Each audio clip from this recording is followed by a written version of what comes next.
ఎంత కష్టంలో ఉన్నవాడైనా సరే అమ్మవారిని తలుచుకుంటే రక్షింపబడని వాడు ఉండడు. నేను ఎక్కడో గుంటూరులో ఉంది ప్రసాద్ బాబు గారు చెప్పాను. నేను మీరు నమ్మండి నమ్మపోండి, నేను ఏమీ అబద్ధం చెప్పట్లేదు, మీతో పరమ సత్యం చెప్తున్నాను. ఒకరోజు రాత్రి నిద్రపోవడానికి వెళ్ళిపోతుంటే ఫోన్ మోగింది. అయ్యి బాబోయ్, ఇప్పుడు ఎత్తితే ఒక్కొక్కరు 45 నిమిషాలు మాట్లాడుతుంటారు. అందుని భయం రాత్రి పడుకోవడానికి వెళ్లే ముందు ఫోన్ ఎత్తడం అంటే. ఎత్తనా వద్దా అని ఆలోచించి సరే చూద్దామని ధైర్యం చేసి ఎత్తితే ఎవరో ఒక ఆవిడ ఏడుపు మొదలెట్టింది ఫోన్లో. ఏడుపు మొదలెడితే బాబు ఇదేంటి ఏడుస్తున్నారు ఈవిడెవరో అని నేను, అమ్మ మీరు సంభాళించుకుని మాట్లాడండి, మీరు ఎవరికి చేద్దామని అసలు ఫోన్ చేశారు అని అడిగా. అంటే ఏదైనా దుర్వార్త ఎవరికో చేయబోయి నాగం చేసేసిందేమో అని. అంటే ఆవిడ చాగంటి కోటేశ్వరారు ఇల్లేనా అండి? అమ్మా నేనే. అయితే మీరు ఎందుకు దుఃఖపడుతున్నారు, మీరెవరు అసలు, ఎందుకు నాకంత దుఃఖంతో ఫోన్ చేస్తున్నారు అని అడిగారు. అడిగితే ఆవిడ అన్నారు, కోటేశ్వరారు నేను ప్రస్తుతం హైదరాబాద్లో ఉన్నాను, నేను ఎప్పుడో ఎక్కడో మీరు ప్రసంగం చేస్తుండగా విన్నాను. అకస్మాత్తుగా మా వారు అన్నం తింటూ టేబుల్ మించి కింద పడిపోయారు. టేబుల్ మించి అంటే కుర్చీలోంచి కింద పడిపోతే ఆయన ఆసుపత్రికి తీసుకెళ్ళాం. డాక్టర్స్ ఏం చెప్పారంటే ఈయనకి చాలా అత్యవసరంగా గుండెకి శస్త్రచికిత్స చెయ్యాలి. ఏవో మూసుకుపోకూడనంత రీతిలో ఆయన గుండె కవాటములు మూసుకుపోయి ఉన్నాయి, ఉత్తర క్షణం తీసుకెళ్ళమన్నారు. తీరా ఇక్కడికి తీసుకొచ్చిన తర్వాత ఆపరేషన్ తొందరగా చేస్తే తప్ప బతకడానికి అవకాశం లేదు.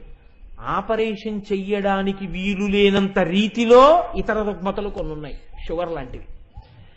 ఇప్పుడు ఆయన బతుకుతాడా బతకడా ఆయన ఉన్న స్థితిలో అన్నది మేము చెప్పడం కష్టమని ఆయన్ని లోపలికి తీసుకెడుతున్నారు.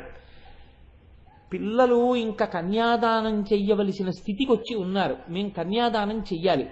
ఈ స్థితిలో నాకు ఏమీ తోచక మీకు ఫోన్ చేశాను. మీరు నాకేమైనా ఉపశాంతి కలిగే మాటలు చెప్పగలరు. నాకు తెలుసు మీరేం మా ఆయన ప్రాణం పోయలేరు, నేను అటువంటి కోరికతో ఫోన్ చేయలే. ఆయన ఆపరేషన్ జరిగి తిరిగి వచ్చే వరకు నా మనస్సు పూనికతో పట్టుకుని ఇది ఉన్నది అని నమ్ముకోవడానికి ఏదైనా ఉందా, ఒక్క మాట నాకు చెప్తారా? నేను అది నమ్ముకుని అది నన్ను రక్షిస్తుంది అని నమ్ముకుని చదువుకుంటాను. ఆ తర్వాత ఎలా ఉండనివ్వండి, మీరేం చేయగలరు, ఒక్క మాట నాకేమైనా చెప్తారా అని అడిగారు ఆవిడ. నాకు ఆ తల్లి కోరిక చాలా సమంజసంగా అనిపించింది. యథార్థంగా మీకు చెప్తున్నాను, నాకు కూడా ఏం చెప్పాలో అర్థం కాలేదు. అలా ఏం రెడీ రకమారుగా దీనికి ఇలా చెప్పని ఏం సమాధానాలు ఉండవు లోకంలో. ఆవిడ కూడా చెప్తున్నారు, నువ్వేం బతికించలేవు నా భర్త అనేది, నేనేం చేయగలను ఆవిడికి. నేను ఆలోచించి ఎందుకు వచ్చిందో నాకు ఆలోచన, నేను అన్నాను, అమ్మ పసుపు కుంకములు అనేటటువంటివి అమ్మవారి చేత అనుగ్రహింపబడాలి. సువాసిని అన్నది అమ్మవారి అనుగ్రహం. మీరు ఒక పని చేయండి, పరమశివుడు హాలాహలం తాగినా శరీరమునకు ఇబ్బంది రాలేదు, కారణం నీ మంగళ సూత్రమే నీచవితాటంకములే అని శంకరాచార్యుల వారు సౌందర్యలహరిలో శ్లోకం చేశారు.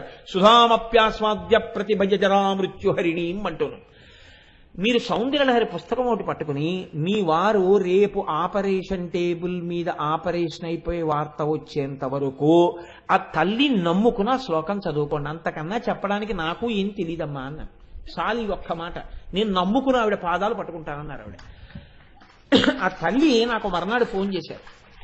ఫోన్ చేసి ఆవిడ అన్నారు, మేము యథార్థం చెప్తున్నామమ్మా, మా పురుష ప్రయత్నమే తప్ప ఈయన బతుకుతారు అనేటటువంటి నమ్మకంతో మేం చేయలేదు, కానీ ఈశ్వరుని యొక్క అనుగ్రహం అన్నది చాలా గొప్పది, అందుకే ఆయన అనుగ్రహమే ఈయన్ని బతికించిందమ్మా. నిజంగా ఈ ఆపరేషన్ ఎలా సక్సెస్ అయిందో మాకు ఆశ్చర్యంగా ఉంది.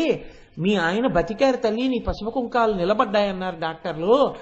నేనైతే ఏం నమ్ముతున్నానంటే డాక్టర్లు కూడా ఆ అమ్మవారి చేతి ఉపకరణములై నా పసుపు కుంకములు నిలబడేటట్టుగా ఆయనకి ఉన్న రుగ్మతని తీయగలిగినటువంటి ఆ బుద్ధి నైపుణ్యమును అమ్మవారు వారి యందు ప్రచోదనం చేసి నా భర్త నాకు దక్కేటట్టుగా ఆ వైద్యులే సాక్షాత్ అమ్మవారి స్వరూపులై నా కంటెదుట నిలబడి నన్ను కాపాడారని చెప్పి నేను నమ్ముకుంటున్నానండి.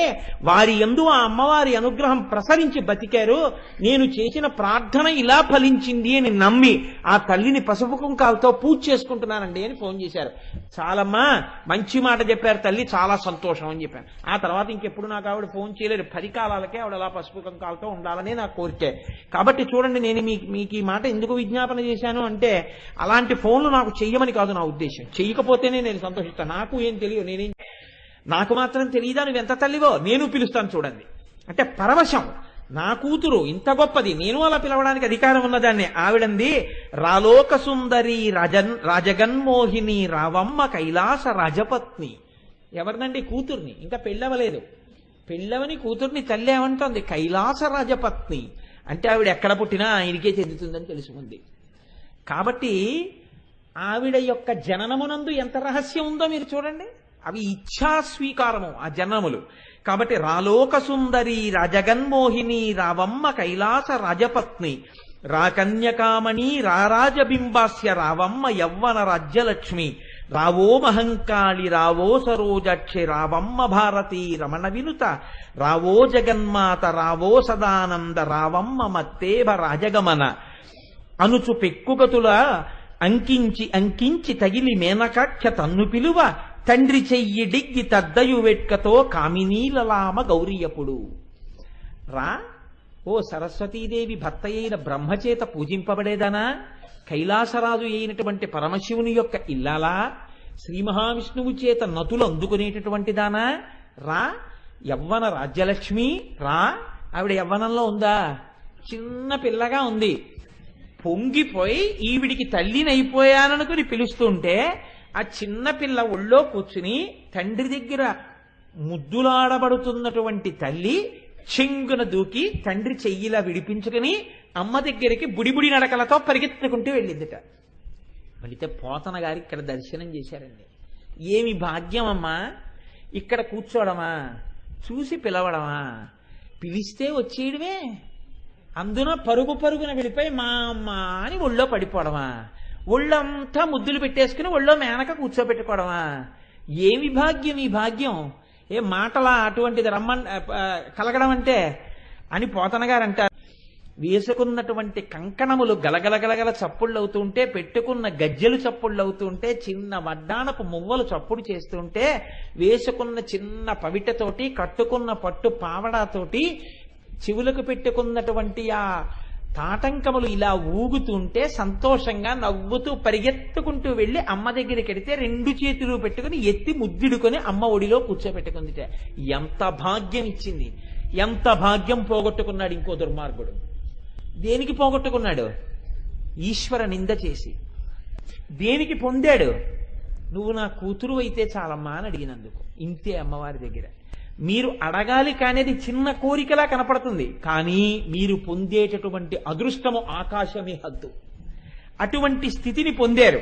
కాబట్టి నేను మీకు ఈ విషయాలు దేనికి విజ్ఞాపన చేశాను అంటే, ఈ వచ్చినటువంటి పిల్ల ఒళ్ళో కూర్చుంటే సాధారణంగా కృష్ణావతారంలో అయితే ఎలా ఉంటుంది అంటే, ఒకసారి ఆయనలో ఉండేటటువంటి విశ్వకారణ తత్వాన్ని దర్శనం చేయగానే మాయ కప్పేశాడు తల్లి మీద. అమ్మవారి యొక్క అవతారంలో విశేషం ఏమిటో తెలుసా అండి? ఆ జ్ఞానాన్ని అలాగే ఉంచి పిల్లగా తానాడింది, తల్లిగా ఆడించింది. ప్రేమని జ్ఞానాన్ని రెండిటిని అలాంటి పెట్టింది. ఇది మరింత పై స్థాయి, చాలా ఆశ్చర్యకరమైనటువంటి స్థాయి.